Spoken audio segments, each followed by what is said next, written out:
صدق اللہ العظیم۔ محبت اور عقیدت کے ساتھ درود ابراہیمی پڑھ لیجئے۔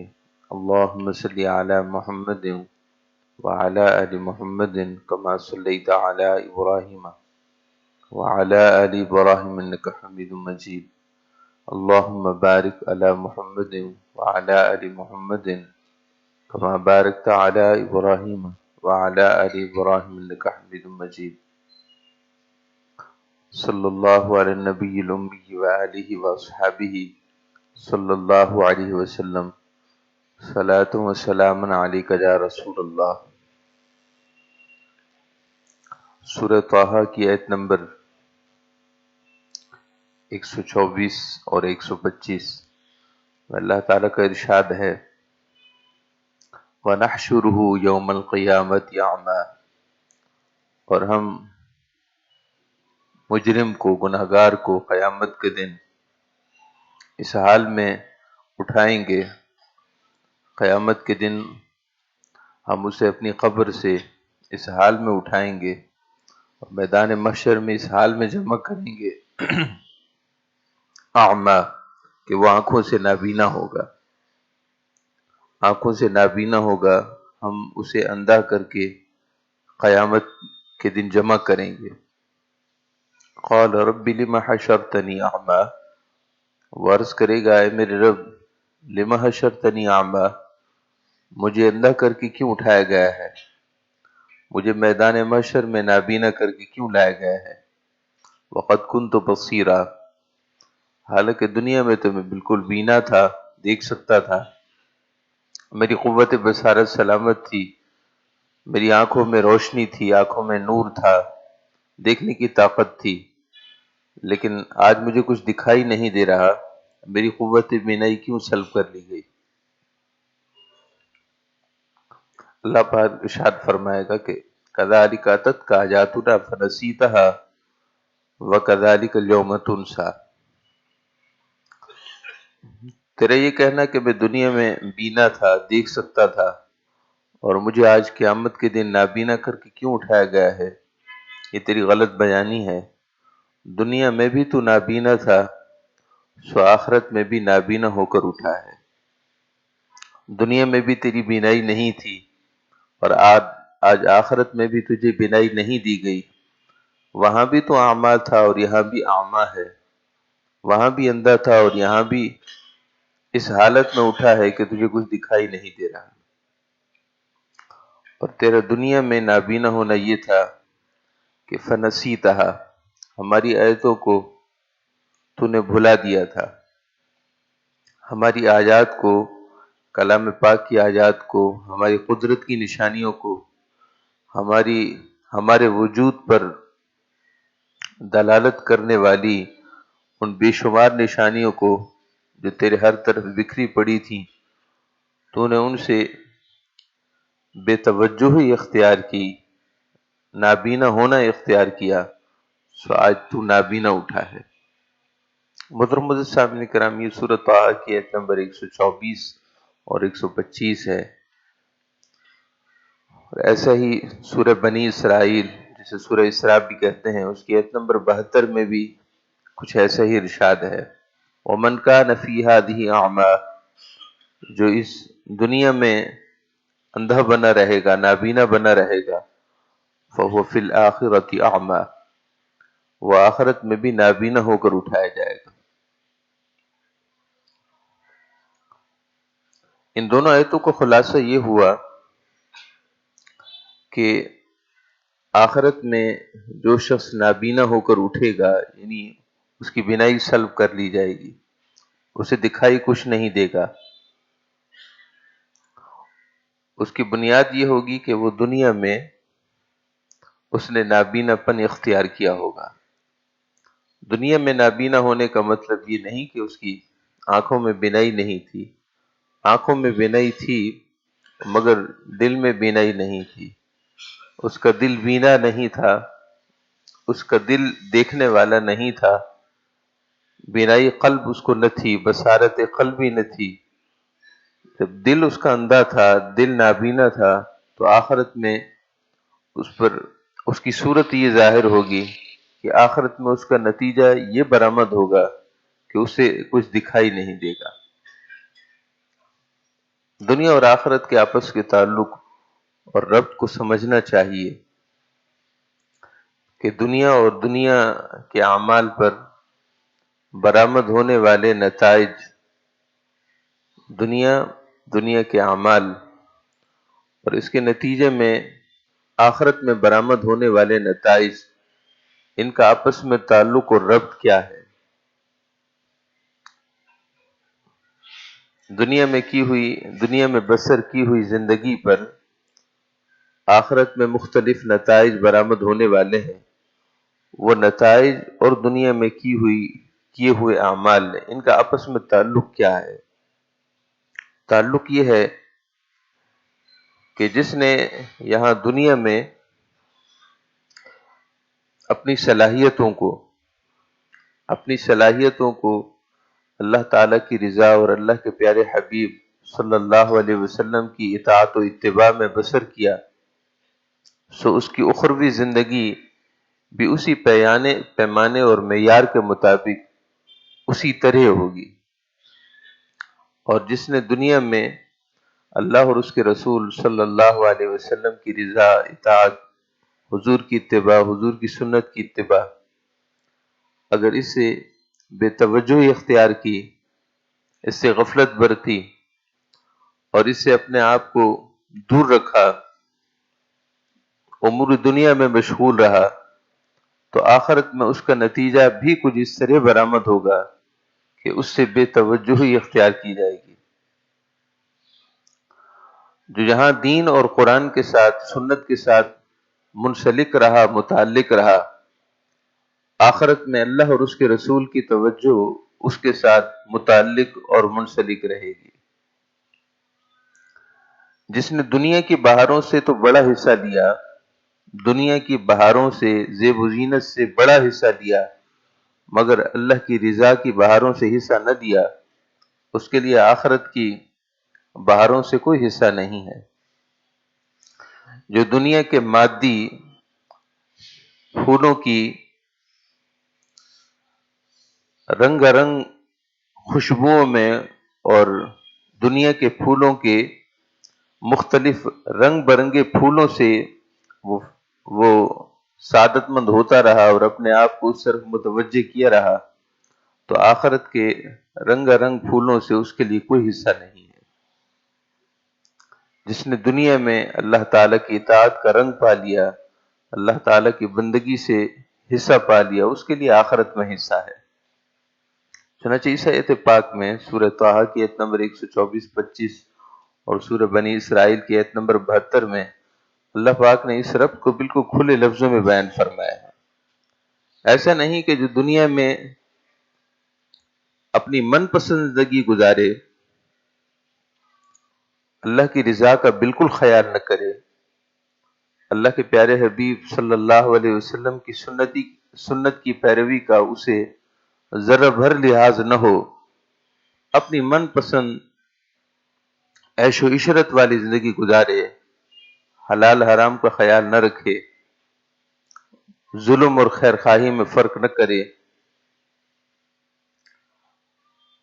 اللہ تعالیٰ کی اطاعت اور معصیت کے درمیان فرق نہ کرے، اور حلال اور حرام کے درمیان امتیاز کو بالائے طاق رکھے، تو آخرت میں بھی اس کے ساتھ کچھ ایسا ہی ہوگا۔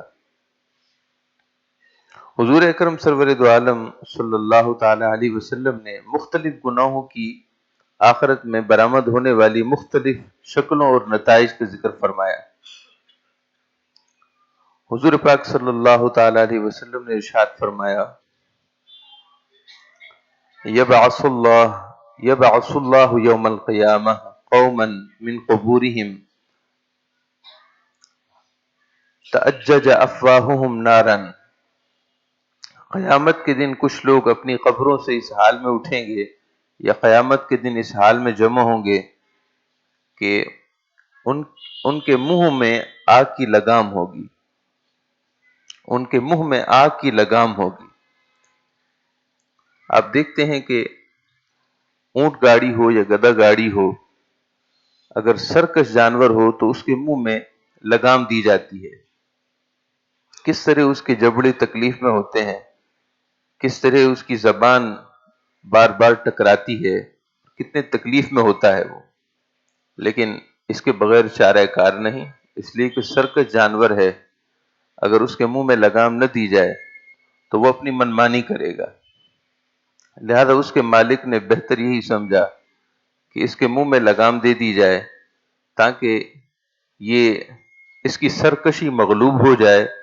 اور میرا حکم اس پر غالب ہو، اس کی سرکشی مغلوب ہو جائے اور میرا حکم اس پر غالب ہو، یہ اپنی منمانی نہ کرے بلکہ میری مرضی پر چلے۔ یہ دنیا کی ایک چھوٹی سی مثال حضور نے اس سے موافقت کرتے ہوئے حدیث پاک ارشاد فرمائی، قیامت کے دن کچھ لوگ اپنی قبروں سے اس حال میں اٹھیں گے کہ ہوں گے تو انسان، مگر ان کے ساتھ ڈنگروں والا معاملہ ہوگا، ان کے ساتھ اس طرح کا معاملہ کیا جائے گا جس طرح سرکش اونٹ کے ساتھ، کہ اس کے ناک میں نکیل ڈال دی جاتی ہے، منہ اتنا نازک حصہ ہے، چہرہ اتنا نازک حصہ ہے، ناک اتنا نازک حصہ ہے، مگر اس کے بغیر چارہ کار ہی نہیں، لہذا سرکش اونٹ کے ناک میں نکیل ڈال دی جاتی ہے تاکہ جب نکیل والی رسی سے اس کو کھینچا جائے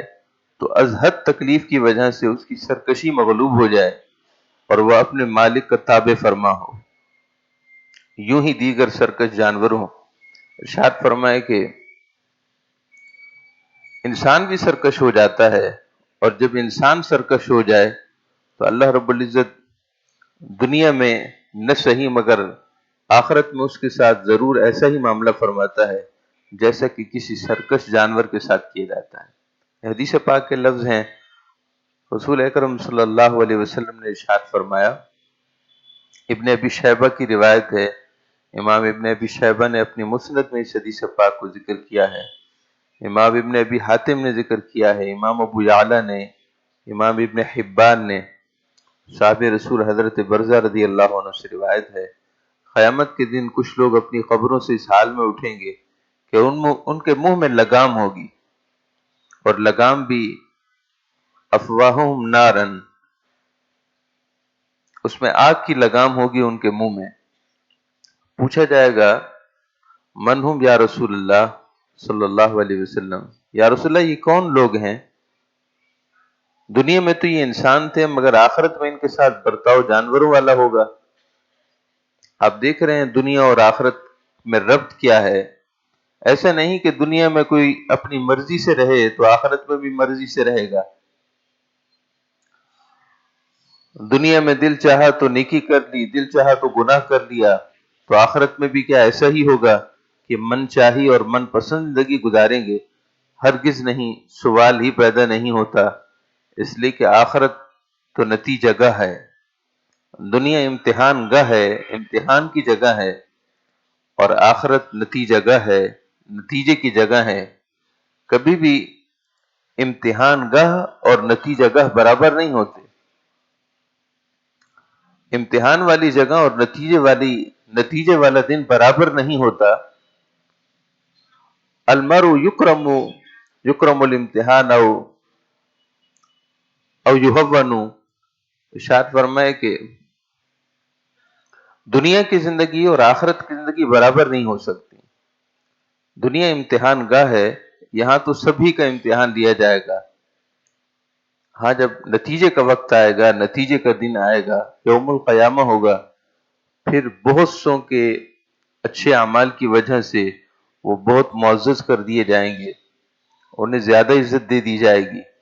اور بہت سو کو ان کے برے اعمال کی وجہ سے اہانت آمیز ان کے ساتھ رویہ اور سلوک کیا جائے گا، ان کی اہانت ہوگی، تذلیل ہوگی، تحقیر ہوگی، ان کی عزت نہیں ہوگی بلکہ ان کی تذلیل ہوگی، ان کے منہ میں آگ کی لگام ہوگی۔ یا رسول اللہ یہ کون لوگ ہیں؟ ارشاد فرمائے کہ کیا تم نے اللہ پاک کا یہ ارشاد نہیں سنا؟ حضور پاک نے ارشاد فرمایا، کیا تم نے اللہ تعالیٰ کا یہ ارشاد نہیں سنا؟ سورۃ النساء کی آیت نمبر 10 ہے، ان الذین یأکلون اموال الیتامی ظلما، جو لوگ یتیموں کا ناحق مال کھا جاتے ہیں، یتیموں کے مال ہڑپ کر جاتے ہیں، انما یأکلون فی بطونہم نارا، وہ اپنے پیٹوں میں آگ بھر رہے ہیں، وہ اپنے پیٹوں میں آگ بھر رہے ہیں، یہ یتیم کا ناحق مال کھا جاتے ہیں۔ صرف یتیم کا ناحق مال ہی نہیں، بلکہ کسی بھی انسان کا ناحق اس کا مال یا اس کا کوئی حق ضبط کر لینا، یہ ایسے ہی ہے جیسے اپنے پیٹ میں آگ بھرنا ہو۔ مگر دنیا میں کسی کو کیا خبر؟ اس کا نتیجہ آخرت میں ظاہر ہوگا۔ اس گناہ والے عمل کا آخرت کے ساتھ تعلق یہ ہے کہ آخرت میں یوں ظاہر ہوگا کہ اس نے جو کچھ کیا وہ پیٹ میں آگ ہی بھرتا رہا، پیٹ میں اس نے آگ کا تنور گرم کر لیا ہے، نتیجہ آخرت میں ظاہر ہوگا۔ نبی اکرم صلی اللہ علیہ وسلم نے ارشاد فرمائی، اِیَّاکَ وَالذُّنُوبَ الَّتِی لَا تُغْفَرُ، اپنے آپ کو ایسے گناہوں سے بچاؤ جن کی بخشش بڑی مشکل ہے۔ اِیَّاکَ وَالذُّنُوبَ الَّتِی لَا تُغْفَرُ، اپنے آپ کو ایسے گناہوں سے بچاؤ جن کی بخشش بڑی مشکل ہے۔ اللہ پاک ہر شے پر قادر ہے، وہ چاہے تو معاف فرما دے، لیکن لا تغفر، ان کی مغفرت بڑی مشکل ہے۔ یا رسول اللہ وہ کون سے گناہ ہیں؟ ارشاد فرمائے کہ الغلول فمن غل شیئا اتى به یوم القیامہ، سب سے پہلی چیز ہے غلول۔ غلول کا مطلب ہوتا ہے ملاوٹ۔ انسان کے کردار میں ملاوٹ ہو، یا وہ اپنے کام کاروبار میں ملاوٹ کرے، یہ کسی کے ساتھ اپنی گفت و شنود میں ملاوٹ کرے، یعنی منافقت اختیار کرے، ہر قسم کا غلول اور ہر قسم کی ملاوٹ وہ قیامت کے دن برا نتیجہ برآمد کرنے والی ہے، برا نتیجہ اس کی وجہ سے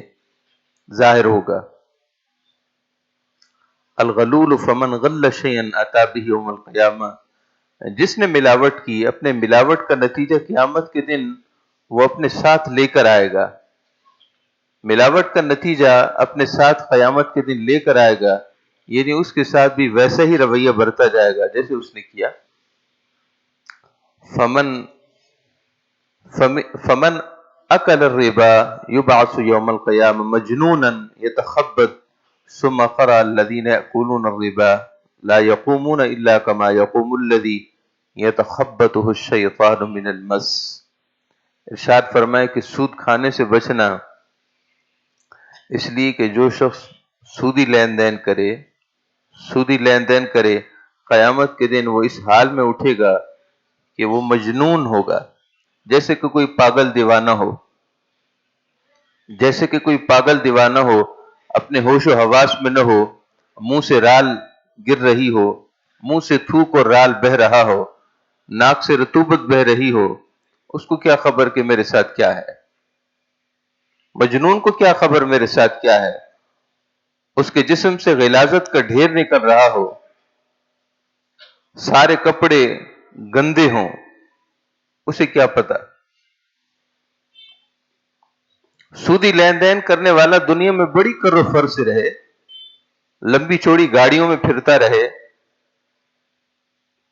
لیکن قیامت کے دن اس حال میں اٹھے گا جیسے کہ مجنون ہو۔ دنیا میں اچھی طرح پہچاننے والے بھی اسے پہچان نہ سکیں گے کہ یہ کون سے شخص ہیں، یہ محترم کون ہیں، یہ جناب کون ہیں۔ دنیا میں تو ان کی شان بڑی بلند تھی، یعنی دنیا میں ان کی بڑی عزت تھی، بڑی کر و فر تھی، لیکن آج قیامت کے دن حال یہ ہے کہ جیسے کہ گندگی میں لتھڑا ہوا مجنون ہو، غلاظت کا ڈھیر ہو کہ دیکھنے سے بھی گھن آئے، ایسی حالت میں ہوگا۔ ارشاد فرمائے کہ ایسا نہیں کہ وہ مجنون ہوگا یا اس کی عقل ختم ہو گئی ہوگی، نہیں، وہ ہوگا تو ہوش و حواس میں، مگر اس کے مسلسل سودی لین دین کرنے کی وجہ سے اللہ تعالیٰ اسے اس حالت میں اٹھائے گا جیسے کہ مجنون ہو، مگر اس وقت اس کے ہوش و حواس بحال ہوں گے۔ اور ارشاد فرمائے کہ ہوش و حواس بحال ہوں گے، یہ قرآن پاک کی آیت ہے، قرآن پاک کی آیت ہے، ارشاد فرمائے کہ الذین یأکلون الربا، جو لوگ سودی لین دین کرتے ہیں، لا یقومون الا کما یقوم الذی یتخبطہ الشیطان من المس، وہ ایسے ہوں گے جیسے کہ کسی سرکش شیطان نے انہیں چھو کر بدحواس کر دیا ہو، پاگل اور دیوانہ کر دیا ہو، اس حالت میں ہوں گے۔ محترم معزز سامعین کرام، جمعہ کا دن ہے، مبارک دن ہے اور بابرکت گھڑیاں ہیں۔ حدیث پاک میں ہے کہ مسلمانوں کے لیے جمعہ کا دن عید کا دن ہے، اور جب مسلمان باہم جمع ہوتے ہیں، اکٹھے جمع ہوتے ہیں، تو ان کے جمع ہونے میں برکت ہے، ان کے جمع ہونے میں خیر ہے۔ پھر جمع ہونا اللہ کی بندگی کے لیے ہے تو اس میں خیر ہی خیر ہے۔ پھر یہ کہ جمعہ کے اجتماع میں اللہ کے کئی نیک بندے موجود ہوتے ہیں، ان کی برکت بھی شامل حال ہوتی ہے۔ لہٰذا اپنی زندگی کے اس کنویں میں جھانک کر دیکھیے اور اپنے لین دین کے معاملات کو بڑی غور و خوض کے ساتھ دیکھیے، کہیں سودی لین دین یا اس سے متعلقہ چیزیں، اس سے ریلیٹڈ چیزیں آپ کے کاروبار میں شامل تو نہیں ہو گئی۔ آپ بڑے پاک و صاف ہوں گے، آپ صاف ستھرے ہوں گے، لیکن ہمارا تجربہ یہ کہتا ہے کہ اس وقت کے کاروبار اور لین دین کے معاملات، خواہ آپ کے بینک سے ریلیشن ہو یا نہ ہو، آپ کا بینک سے ریلیشن ہے یا نہیں ہے، آپ کے ذاتی کاروبار میں 60 سے 70% لوگ ایسے ہیں جو اپنے پرسنل کاروبار میں، پرسنل تجارت میں سود کی کھائی میں اتر چکے ہیں، سود کے گرداب میں پھنس چکے ہیں، اور وہ یہ سمجھنا ہی نہیں چاہتے کہ ہمیں کوئی بتائے کہ آپ سودی لین دین کر رہے ہیں۔ یعنی وہ یہ سمجھنا ہی نہیں چاہتے۔ کس قدر محرومی اور بدبختی ہے کہ وہ اپنی صفائی چاہتے ہی نہیں ہیں، اپنے آپ کو صاف ستھرا کرنا ہی نہیں چاہتے، اور یہ وہ احساس کرنا ہی نہیں سمجھتے کہ ہمیں کوئی احساس دلائے کہ آپ غلط کر رہے ہیں۔ بس جیسے گاڑی چل رہی اس کو چلنے دو، امام صاحب ویسے ہی مہنگائی زیادہ ہے اور ضروریات زندگی ویسی ہی پوری نہیں ہو رہی، اور آپ اتنی تشویش میں ڈال رہے ہیں، کہیں سودی لین دین تو آپ نہیں کر رہے۔ اتنی تحقیق اور تفتیش کو اسلام پسند نہیں کرتا۔ اللہ پاک کی رحمت بڑی وسیع ہے، آپ ویسے ہی لوگوں کو پریشان کر رہے ہیں۔ محترم معزز سامعین کرام، میں آپ کو پریشان نہیں کرنا چاہتا، میں آپ کو بر وقت خبردار کرنا چاہتا ہوں، میں آپ کو بر وقت خبردار اور ہوشیار کرنا چاہتا ہوں، اس سے پہلے کہ موت آئے اور زندگی کا سرمایہ ختم ہو جائے اور بعض پرس اور حساب میں اللہ کے حضور پیشی میں جگہ جگہ سودی لین دین کی غلاظتیں کہیں نکل نہ آئے، اس لیے بر وقت خبردار کرنا اور بر وقت اپنی خبرگیری کرنا ضروری ہے۔ اپنے کاروبار کا بغور معائنہ کیجئے، ایک دوسرے سے آپ سرمایہ کے لیے پیسہ لیتے ہیں، اس کی شرائط کی شکوں پر غور کیجئے کہ آپ کس انداز میں اور کن شرائط کی بنیاد پر لوگوں سے قرضہ لیتے ہیں یا لوگوں کو قرضہ دیتے ہیں۔ پہلے سے معین شدہ منصوبہ بندی کے تحت قرضہ دیا جاتا ہے، قرض پر پروفٹ کی بنیاد پر اس سے نفع وصول کیا جاتا ہے، جو بے بہا صورتوں میں، یعنی بے حساب صورتوں میں وہ سودی لین دین ہی بنتا ہے۔ اللہ پاک کی رحمت وسیع ہے، یقیناً وسیع ہے، لیکن اس کا یہ مطلب نہیں ہے کہ شریعت کو بالکل ایک طرف کر دیا جائے۔ آپ کو کسی مستحب یا سنت کے بارے میں نہیں کہا جا رہا کہ آپ احتیاط کریں، آپ کو ایک حرام کے معاملے میں، حلال اور حرام، یعنی ایک فرض چیز کے بارے میں آگاہ کیا جا رہا ہے۔ سود کے لین دین میں داخل ہو جانا حرام ہے اور سود کے لین دین سے بچنا فرض ہے۔ فرض کے تقابل میں حرام ہوتا ہے۔ جو شخص نماز پڑھے، ظہر کی نماز پڑھی یا جمعہ کی نماز پڑھی یا فجر کی نماز پڑھی، اس نے فرض ادا کیا، اور جس شخص نے فجر نہ پڑھی اس نے حرام کام کیا۔ یہ ہے فرض اور حرام کا تقابل۔ جس نے سچ بولا اس نے فرض ادا کیا، اور جس نے جھوٹ بولا اس نے حرام کام کیا۔ جس نے دیانت کی اس نے حلال کیا، فرض کیا، اور جس نے خیانت کی اس نے حرام کام کیا۔ فرض اور حرام آپس میں ضدیں ہیں، ایسے ہی سودی لین دین سے بچنا فرض اور اس کے تقابل میں حرام ہے۔ آپ صلی اللہ علیہ وسلم نے ارشاد فرمایا، قیامت کے دن سودی لین دین کرنے والے اس حال میں اٹھیں گے جیسا کہ کوئی مجنون، پاگل اور دیوانہ ہو۔ اور حضور اکرم صلی اللہ علیہ وسلم نے ارشاد فرمایا کہ قیامت کے دن جن اعمال کا نتیجہ آخرت میں برا ظاہر ہونے والا ہے ان میں دوسروں سے بے مقصد سوال ہے، بلا وجہ سوال کرنا۔ آج کل مانگنے کی عادت بڑی عام ہو چکی ہے۔ پہلے لوگ پیسہ مانگتے تھے، اب لوگوں نے بہت سی اور چیزیں مانگنا شروع کر دی ہیں۔ اس کو ایک مختصر مثال سے سمجھیے۔ سیدنا صدیق اکبر رضی اللہ تعالیٰ عنہ اپنے زمانہ خلافت میں اپنے گھوڑے پر سوار ہیں یا اپنے اونٹ پر سوار تھے،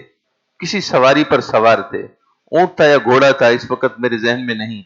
سواری پر سوار تھے اور آپ کے ہاتھ میں چابک تھا جس سے سواری کو ہنکایا جاتا ہے۔ وہ چابک آپ کے ہاتھ سے نیچے گر پڑا۔ آس پاس کئی صحابہ کرام تھے اور ظاہر ہے آپ سبھی کے لیے معزز تھے۔ معزز یوں بھی تھے کہ آپ تمام صحابہ سے افضل تھے، اور معزز یوں بھی تھے کہ خلیفہ تھے، امیر المومنین تھے۔ آپ اسی وقت اپنی سواری سے نیچے اترے اور اپنا چابک اٹھایا اور دوبارہ سواری پر سوار ہو گئے۔ صحابہ کرام نے عرض کی، اے امیر المومنین، اتنی تکلیف کی آپ نے، ہم موجود تھے، آپ ہمیں حکم دے دیتے، خالی چابک اٹھانے کے لیے آپ نے نیچے اترنے کی زحمت گوارا کی۔ ارشاد فرمائے کہ نہیں، میں نے حضور اکرم صلی اللہ علیہ وسلم سے سنا ہے، ارشاد فرمائے کہ لوگوں سے نہ مانگنا، مانگنا تو اللہ سے مانگنا۔ مطلب یہ کہ بلا وجہ لوگوں سے سوال کرنا یہ اچھی بات نہیں ہے، انسان کے وقار کو یہ چیز ختم کر دیتی ہے، اور یہ عادتیں بچپن سے لگتی ہیں، یہ عادتیں بچپن سے شروع ہوتی ہیں۔ پہلے کچھ برا لگا، ضمیر نے اندر سے جھنجھوڑا اور کہا کہ اچھا نہیں ہے، ہم نے ضمیر کی آواز کو دبوچ دیا، اس کو ختم کر دیا، ہم پھر مانگنا شروع ہو گئے۔ مانگتے مانگتے مانگتے مانگتے حالت یہ ہو جاتی ہے کہ ہم کسی سے سوال کرتے ہیں تو ہمیں کوئی شرم نہیں ہوتی، چیز مل جاتی ہے کوئی شرم نہیں ہوتی، اور اگر وہ واپس کرنے کا مطالبہ کرے تو پھر برا لگتا ہے۔ آپ نے تو بطور قرض چیز مانگی تھی، بطور قرض پیسے مانگے تھے، اب جب آپ سے حق کا مطالبہ کیا گیا تو آپ کو برا لگ گیا۔ اس کا مطلب یہ کہ آپ کے دینے کی نیت ہی نہیں تھی، آپ کا مانگنا ہی غلط تھا۔ بلا وجہ لوگوں سے سوال نہ کیجئے، یہ بری عادت ہے، ہمارے وقار کو ختم کر دیتی ہے۔ تو حدیث پاک میں ہے، آپ صلی اللہ علیہ وسلم نے ارشاد فرمایا، ما یزال الرجل یسأل الناس حتی یأتی یوم القیامہ لیس فی وجہہ مزعۃ لحم۔ قیامت کے دن وہ شخص جو لوگوں سے مسلسل مانگتا رہتا ہوگا، وہ قیامت کے دن اس حال میں اٹھے گا کہ اس کے چہرے پر گوشت پوش نہیں ہوگا، صرف ہڈیاں ہوں گی۔ اس کے چہرے اور اس کی کھوپڑی نظر آئے گی اور اس کے جبڑے نظر آئیں گے، مگر صرف ہڈیاں، اوپر گوشت پوش نہیں ہوگا۔ یہ بلا وجہ مانگنے کا نتیجہ آخرت میں برآمد ہوگا۔ ہم جو بھی کرتے ہیں اس کا آخرت میں نتیجہ ضرور برآمد ہوگا، اگرچہ دنیا میں نتیجہ سامنے نہیں آتا، مگر آخرت میں اچھا یا برا نتیجہ وہ انسان کو ضرور سامنے دکھے گا۔ اللہ تعالیٰ ہم سب کو اچھے اعمال کرنے اور اپنے فضل و رحمت سے اچھا نتیجہ پانے کی توفیق عطا فرمائے، سنت ادا فرمائے۔